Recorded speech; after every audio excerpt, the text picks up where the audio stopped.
Bismillahirrahmanirrahim. Assalamualaikum warahmatullahi wabarakatuh. Perkenalkan, kami dari kelompok 1 yang beranggotakan saya sendiri, Siti Salha, ada Rafira Apriani, Regina Arfarines, dan Zahra Akila. Di sini kami akan menjelaskan mengenai besaran dan satuan. Oke, langsung saja kita simak penjelasannya. Baik, yang pertama di sini saya akan menjelaskan tentang pengertian besaran dan satuan. Yang pertama di sini ada besaran. Besaran adalah segala sesuatu yang dapat diukur atau dihitung, dinyatakan dengan angka dan mempunyai satuan. Nah, dari pengertian ini dapat diartikan bahwa sesuatu itu dapat dikatakan sebagai besaran harus mempunyai 3 syarat, yaitu yang pertama dapat diukur atau dihitung, yang kedua dapat dinyatakan dengan angka-angka atau mempunyai nilai, dan yang ketiga mempunyai satuan. Bila ada satu saja dari syarat tersebut tidak dipenuhi, maka sesuatu itu tidak dapat dikatakan sebagai besaran. Karena besaran berdasarkan cara memperolehnya dapat dikelompokkan menjadi 2 macam, yaitu ada besaran fisika, yaitu besaran yang diperoleh dari pengukuran, dan juga ada besaran non-fisika, yaitu besaran yang diperoleh dari perhitungan. Nah, lalu besaran berdasarkan arah dapat dibedakan menjadi 2 macam. Yang pertama, besaran vektor adalah besaran yang mempunyai nilai-nilai dan arah sebagai contoh besaran kecepatan dan percepatan lain-lain. Dan yang kedua, ada besaran skalar adalah besaran yang mempunyai nilai saja sebagai contoh kelajuan, perlajuan, dan lain-lain. Jadi, besaran adalah sesuatu yang dapat diukur dan dinyatakan dengan angka. Pengukuran adalah membandingkan suatu besaran dengan satuan yang dijadikan sebagai patokan. Dalam fisika ini, pengukuran merupakan sesuatu yang sangat vital, suatu pengamatan terhadap besaran fisis melalui pengukuran. Pengukuran yang sangat teliti diperlukan dalam fisika, agar gejala-gejala peristiwa yang akan terjadi dapat diprediksi dengan kuat. Selanjutnya di sini saya akan menjelaskan tentang satuan. Satuan adalah segala sesuatu yang digunakan untuk menyatakan hasil pengukuran atau pembanding dalam suatu pengukuran tertentu. Satuan merupakan syarat yang bagus dimiliki oleh suatu besaran. Yang pertama ada satuan baku, yaitu satuan yang telah diakui secara internasional. Ciri-cirinya yaitu memiliki nilai tetap dan menghasilkan pengukuran yang sama, dapat digunakan secara umum di mana saja dan mudah ditiru. Dan yang kedua, ada satuan tidak baku, adalah satu yang tidak diakui secara internasional, tidak memiliki nilai tetap, tidak dapat diubah ke satuan lain, dan hasil pengukurannya berbeda-beda. Nah, satuan ini menggunakan tata cara ukuran yang berbeda dari setiap orang. Kekurangan dari satuan baku tidak baku ini adalah hasilnya tidak tetap atau dapat berubah, sehingga tidak dapat dijadikan sebagai standar suatu satuan. Contohnya seperti mengukur panjang meja, mengukur jengkal tangan, mengukur jengkal tangan. Ukuran jengkal setiap orang tentu saja berbeda-beda, sehingga hasil pengukuran pun tidak sama oleh setiap orang. Berbeda jika pengukuran dilakukan dengan meteran, alat pengukuran baku, maka hasilnya akan sama meskipun dilakukan oleh orang yang berbeda. Sekian penjelasan dari saya kembalikan ke presenter selanjutnya. Terima kasih. Oke, selanjutnya macam-macam besaran. Nah, menurut Kurniawati, besaran fisika ini terbagi atas 2 jenis, yaitu secara konseptual dan matematis. Nah, secara konseptual, besaran ini dibagi menjadi 2. Yang pertama, besaran pokok, merupakan besaran yang berdiri sendiri, dengan kata lain tidak diturunkan dari besaran lain. Nah, besaran pokok ini menurut satuan internasional terdiri dari 7. Yang pertama itu ada panjang, digunakan untuk mengukur panjang dan lebar. Yang kedua ada massa, digunakan untuk mengukur berat suatu benda. Yang ketiga ada waktu, digunakan untuk mengukur jam. Yang keempat ada kuat arus listrik, digunakan untuk mengukur arus listrik. Yang kelima ada suhu, digunakan untuk mengukur suhu suatu ruangan atau suatu benda. Yang keenam ada intensitas cahaya, digunakan untuk mengetahui bahwa pencahayaan di suatu tempat itu sudah sesuai atau belum. Dan yang terakhir ada jumlah zat. Nah, yang kedua itu ada besaran turunan, di mana besaran turunan ini merupakan besaran yang diperoleh dari kombinasi besaran pokok. Nah, contohnya ada luas. Luas ini merupakan kombinasi besaran pokok panjang-panjang, di mana tadi dijelaskan bahwa panjang ini digunakan untuk mengukur panjang dan lebar. Nah, luas ini merupakan gabungan dari panjang kali lebar. Nah, selanjutnya ada volume, massa jenis, kecepatan, gaya, energi, tekanan, dan daya. Nah, sedangkan secara matematis, besaran ini dibagi menjadi dua macam juga. Yang pertama itu ada besaran pokok, di mana besaran ini memiliki nilai dan satuan, tetapi tidak memiliki arah. Contohnya panjang. Panjang suatu penggaris itu 30 cm. Nah, memiliki nilai, Pak. Nilainya itu 30 kan. Terus satuannya sentimeter. Nah, kayak gitu ya. Itu contoh dari besaran skalar. Nah, selanjutnya ada besaran vektor. Nah, besaran vektor ini memiliki nilai, satuan, dan arah. Biasanya digambarkan dengan anak panah, yaitu ada arah dan besar vektor. Contohnya gaya, kecepatan, percepatan, ataupun perpindahan. Baik, di sini saya akan membahas tentang sistem satuan internasional. Nah, mengukur dengan menggunakan tangan merupakan pengukuran yang tidak baku, karena tangan manusia itu sejatinya berbeda-beda, ada yang besar dan ada yang kecil. Maka dari itu dibuatlah sistem pengukuran yang baku menggunakan sistem satuan internasional atau yang kita sebut dengan singkatan SI. Nah, SI ini itu ada dua, ada MKS dan ada CGS. MKS itu apa? MKS itu meter, kilogram, dan second. Kalau CGS itu ada centimeter, ada G-nya itu gram, dan S-nya itu second. Nah, ada pun macam-macam satuan itu. Ada yang pertama itu ada satuan panjang, yang kedua ada satuan massa, yang ketiga ada satuan waktu, yang keempat ada satuan suhu, yang kelima ada tekanan, dan yang keenam ada satuan satuan volume.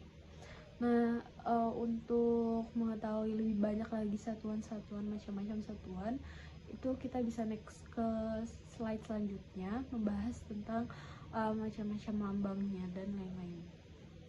Oke, yang pertama itu ada besaran pokoknya itu panjang. Nah, lambang besarannya itu L, satuan SI-nya itu meter, lambang satuannya itu M. Terus ada massa, juga lambang besarannya M, satuan SI-nya itu kilogram, dan lambang satuannya itu kg.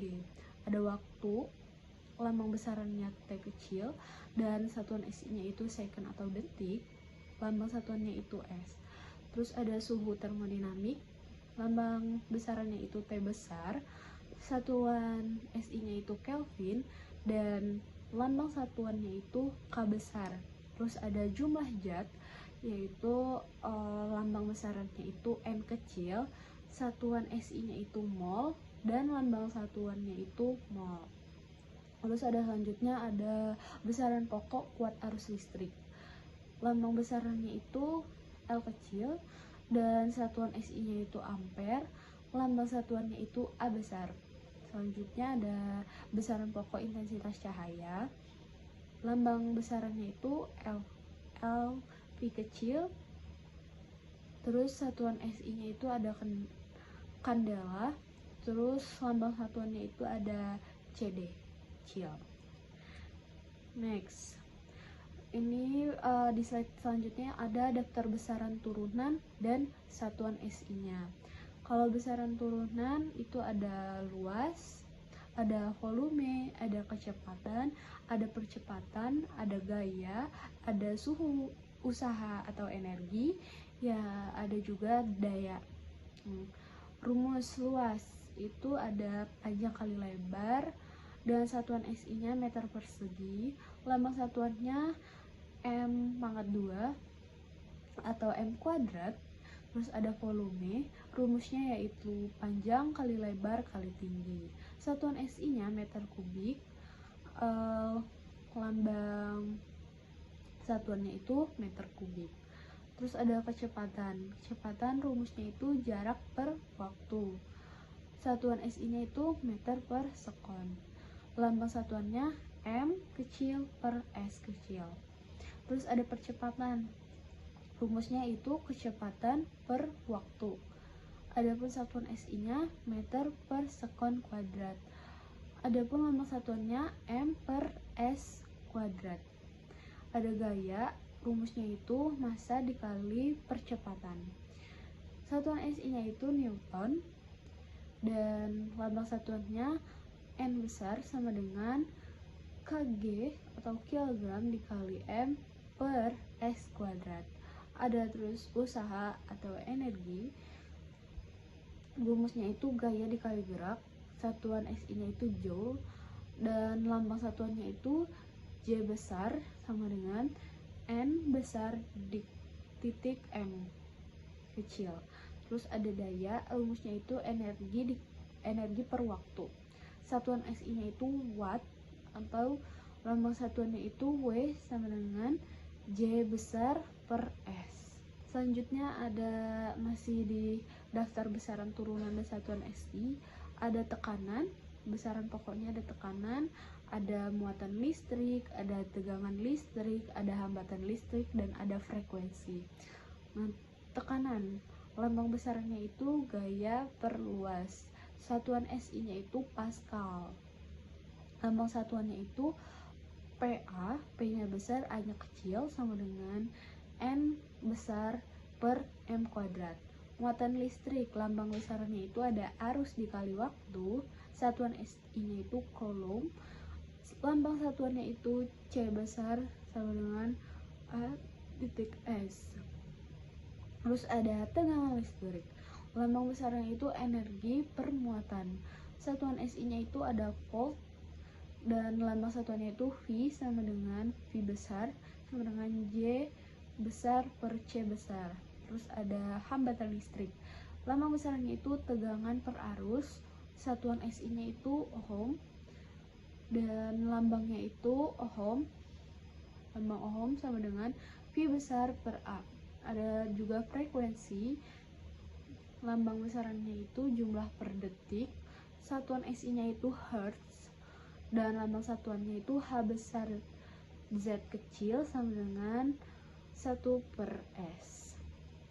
Oke, mungkin akan dilanjutkan oleh teman saya. Baik, selanjutnya tentang macam-macam alat ukur. Alat ukur atau measuring tool adalah sebuah alat yang tujuan penggunaannya itu untuk membantu dan mengetahui nilai suatu besaran, baik itu besaran nilai maupun besaran untuk mengukur kondisi dari sebuah komponen yang diukur. Adapun alat ukur yang dibagi menjadi 3 bagian. Yang pertama yaitu alat ukur panjang. Salah satu contohnya adalah seperti mistar atau penggaris, yang umumnya digunakan untuk alat bantu gambar dan dapat menghasilkan garis lurus yang konsisten. Yang kedua adalah meteran. Meteran itu bentuknya fungsinya sama seperti penggaris, cuman bentuknya itu lebih panjang dan dapat digulung, dan umumnya digunakan sebagai alat bantu ukur dalam membangun sesuatu. Yang ketiga ada jangka sorong. Jangka sorong ini biasanya digunakan untuk mengukur kedalaman suatu benda. Jangka sorong memiliki 2 jenis skala, yaitu skala utama dan skala Nonius yang bisa digeser. Lalu yang kedua ada alat ukur massa atau berat. Yang pertama ada neraca digital atau timbangan digital, yang cara pakainya dengan meletakkan benda yang nanti hasil berat benda itu akan muncul secara otomatis. Ketelitian neraca digital ini hingga 0,001 gram, yang umumnya digunakan di laboratorium untuk mengukur massa benda yang sangat kecil. Lalu yang kedua ada neraca Ohaus, yang ketelitiannya hingga 0,1 gram, yang terdiri dari 3 skala, yaitu ratusan, puluhan, dan satuan gram. Prinsip kerjanya itu membandingkan massa dengan alat timbangannya. Lalu yang ketiga ada neraca pegas atau dinamometer, yang biasanya digunakan untuk mengukur benda yang ringan. Neraca pegas ini penggunaannya praktis dan sering sekali dipakai di laboratorium. Lalu yang ketiga ada alat ukur waktu. Yang pertama ada jam. Jam ini biasanya adalah alat ukur waktu yang paling umum digunakan dalam kehidupan sehari-hari. Lalu yang kedua ada stopwatch. Stopwatch ini biasanya untuk mengukur durasi suatu kegiatan, contohnya waktu tempuh dan lamanya aktivitas. Lalu yang ketiga ada jam pasir yang terdiri dari 2 tabung berisi pasir yang digunakan untuk mengukur waktu yang singkat. Tapi jam pasir ini sekarang sudah sangat jarang sekali dipakai, lebih untuk ke simbol atau tradisi. Oke, untuk selanjutnya ada latihan soal, di mana yang pertama itu jelaskan definisi dari besaran dan satuan dalam fisika. Apa pentingnya kedua konsep tersebut dalam melakukan pengukuran? Jawabannya, besaran adalah segala sesuatu yang dapat diukur, memiliki nilai dan dinyatakan dengan satuan. Sedangkan satuan sendiri merupakan pembanding atau acuan standar yang digunakan untuk menyatakan nilai dari suatu besaran. Nah, pentingnya besaran satuan ini karena tanpa satuan yang jelas, angka hasil pengukuran tidak memiliki arti. Misalnya 10. Nah, 10 ini 10 apa? Karena satuan bakunya itu juga memastikan bahwa hasil pengukuran ini bersifat universal dan konsisten, sehingga memungkinkan komunikasi ilmiah yang jelas. Nomor 2, sebuah benda bergerak dengan kecepatan 72 km per jam. Konversikan nilai kecepatan tersebut ke dalam satuan SI meter per sekon. Untuk jawabannya bisa dilihat ya. Di next untuk selanjutnya. Nomor selanjutnya, dalam kehidupan sehari-hari kita sering mendengar pengukuran seperti suhu udara hari ini 30 derajat Celcius dan energi listrik yang terpakai 900 watt per jam. Bagian A, tuliskan besaran dari masing-masing pengukuran tersebut. B, tuliskan satuan SI dari masing-masing besaran tersebut. Jawabannya, bagian A, besaran 30 derajat Celcius, besaran suhu 900 watt per jam merupakan besaran energi atau usaha. Bagian B-nya, satuan SI untuk suhu adalah Kelvin, satuan SI untuk energi atau usaha adalah Joule.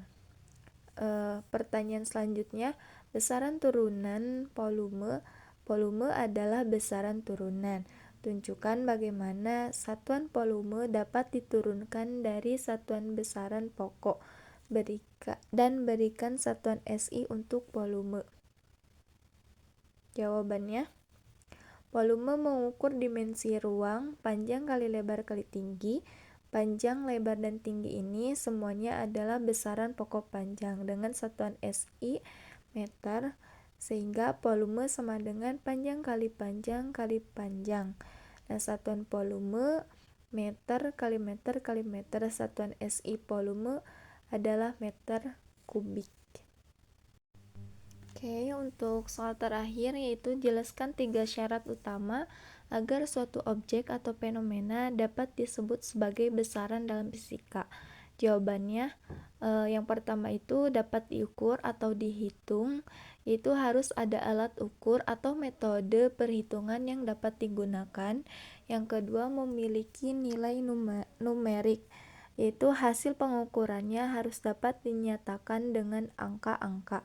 Dan yang terakhir yaitu memiliki satuan, yaitu harus memiliki pembanding yang jelas untuk memberikan makna pada nilai numeriknya. Jadi kesimpulannya, besaran adalah sesuatu yang dapat diukur dengan angka dan satuan, sedangkan satuan menjadi standar acuan dalam pengukuran. Nah, besaran terbagi menjadi beberapa bagian, yaitu besaran pokok, turunan, skalar, dan vektor. Nah, untuk keseragaman digunakan sistem internasional atau yang kita kenal dengan SI. Nah, alat ukur seperti penggaris, rollmeter, jangka sorong, dan mikrometer skrup membantu menghasilkan data yang akurat, sehingga pemahaman besaran, satuan, serta cara menggunakan alat ukur menjadi dasar penting dalam fisika dan penerapan teknologi. Semoga bermanfaat. Mungkin sekian dari kami. Wassalamualaikum warahmatullahi wabarakatuh.